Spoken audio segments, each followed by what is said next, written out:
आंधी नहीं तूफान है, रामपाल जी भगवान है। आंधी नहीं तूफान है और यह आध्यात्मिक संत रामपाल जी का तूफान है।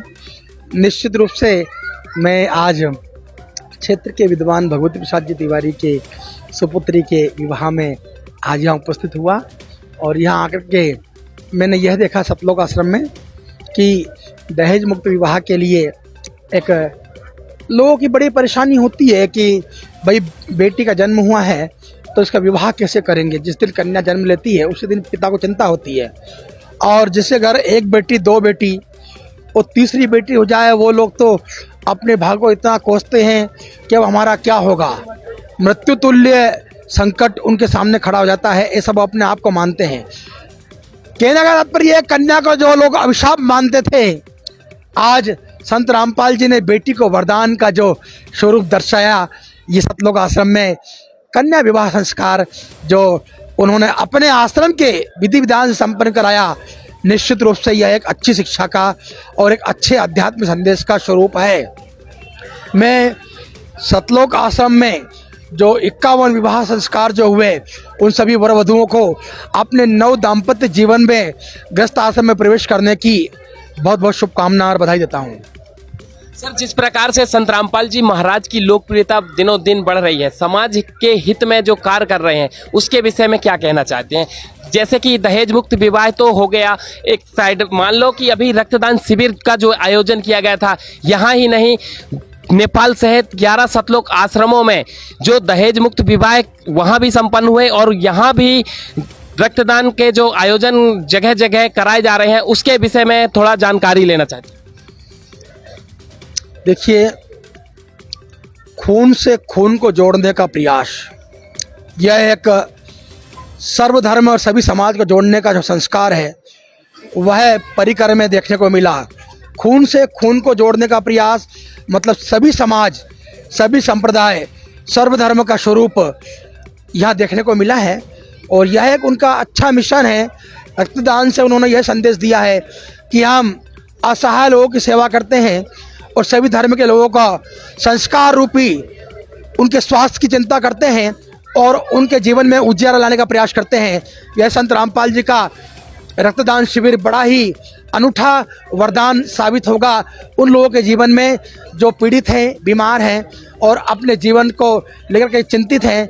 मैं इससे बड़ा प्रभावित हुआ हूं और समुचित भारत प्रभावित हो रहा है। रामपाल जी का दूसरा मिशन बड़ा ही सुंदर है। जैसे आपने बताया, उन्हीं मिशन में एक अनूठा मिशन तो उनका सबसे बड़ा यह है कि इतने बड़े विशाल विराट पांडाल में कोई नशा नहीं करता है, कोई किसी प्रकार से तंबाकू, बीड़े, सिगरेट कुछ नहीं। समुचित सभी लोग, जिस तरह राम राज्य में लोग रहते थे, सतयुग में लोग रहते थे, द्वापर में लोग रहते थे, त्रेता युग में रहते थे, उसी समुचित धारा को पृथ्वी पर चरितार्थ कर रहे हैं और सभी लोग नशा मुक्त जीवन जी रहे हैं। सभी लोग दहेज मुक्त विवाह कर रहे हैं। सभी लोग अपने जीवन में सेवा समर्पणता के साथ तत्वदर्शी रामपाल जी के द्वारा चलाए जा रहे अभियान में सम्मिलित होकर के मानव जीवन को धन्य कर रहे हैं। यह अपने आप में बड़ा अनूठा और सफल और आध्यात्मिक बड़ा परिकर है सतलोक आश्रम। मेरी प्रश्न जानना चाहिए, जैसे ये आम समाज के लिए संत रामपाल जी महाराज जी के जो नियम है, आम समाज को क्या अपनाने चाहिए, इनको लागू होने चाहिए जो नियम? देखिए, आपके घर में कोई बालक यदि नशा करता है तो नशे से घर के सभी लोग परेशान होते हैं। कोई भी माताएं बहनें अपने पति को शराबी, अपने पति को किसी नशे का शिकार होते हुए नहीं देखना चाहती हैं। ना पत्नी, ना बच्चे और ना उसके माता पिता।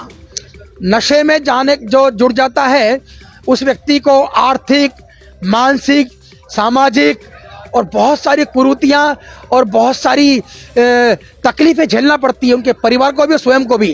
ये यूँ का है कि बहुत बदनामी भी इस परिवार को झेलना पड़ती है।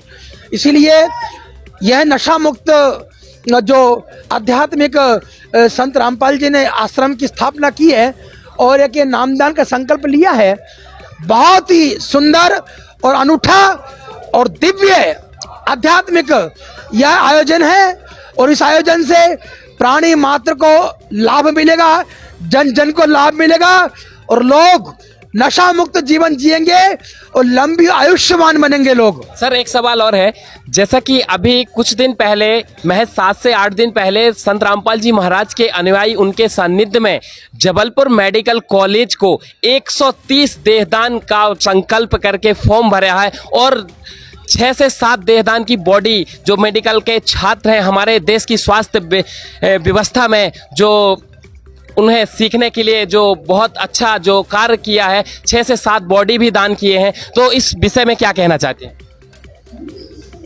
देहदान भारत की शुरू से परंपरा रही है। हमारे यहाँ अखाड़ों के साधुओं ने पहले भी अंग्रेजों के समय युद्ध लड़े हैं। यह अखाड़ा परिषद भी जो है आर्मी होती है संतों की, और देहदान का संकल्प लेने से ये एक उद्देश्य, एक अच्छा संदेश है कि देखिए, जब व्यक्ति शरीर छोड़ता है तो हमारा शरीर 5 चीज़ से बना है, सूर्य, जल, पृथ्वी, अग्नि और वायु से।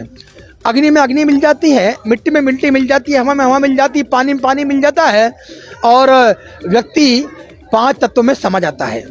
तो देहदान संकल्प से लोगों को शिक्षा मिल रही है, लोगों में प्रेरणा मिल रही है कि मरने के बाद भी हमारा शरीर लोगों के लिए काम आ रहा है। ये अनूठा और एक अच्छा यज्ञ है। देहदान से कई लोगों को हड्डियाँ, किसी को किडनी, किसी को आँखें, शरीर के जो अंगों की आवश्यकता होती है वो उसको प्राप्त हो जाते हैं और उसके जीवन में रोशनी आ जाती है। भारत का सबसे अनूठा यज्ञ ही है। सर एक सवाल और है, संत रामपाल जी महाराज ने एक सुंदर सा वाणी के माध्यम से एक नारा बनाया है, जीव हमारी जाति है, मानव धर्म हमारा, हिंदू मुस्लिम सिख ईसाई धर्म नहीं कोई न्यारा। संत रामपाल जी महाराज कहीं ना कहीं भारत को जोड़ने का जो नारा दिया है, उसको लेकर आप क्या कहना चाहते हैं? मैं देखिए, बहुत बड़ी बात है। वैसे ये सभी सर्व धर्म में यह संदेश जाता है। सभी धर्म गुरु इसी प्रकार से ही व्यक्ति को जोड़ते हैं।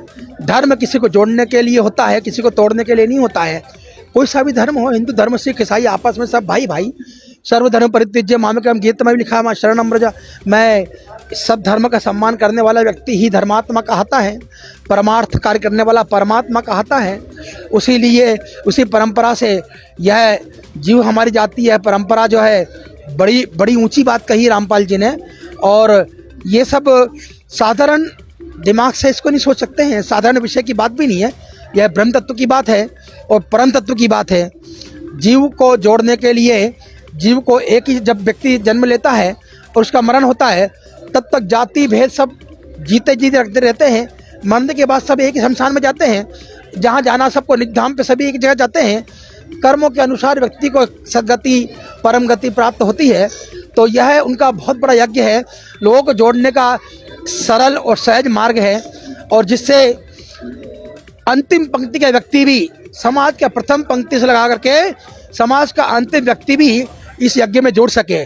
जैसे आप देखा है, गणेश जी प्रथम देवता कहे जाते हैं और उनके साथ चूहा जो जुड़ा हुआ वह अंतिम पंक्ति का व्यक्ति है।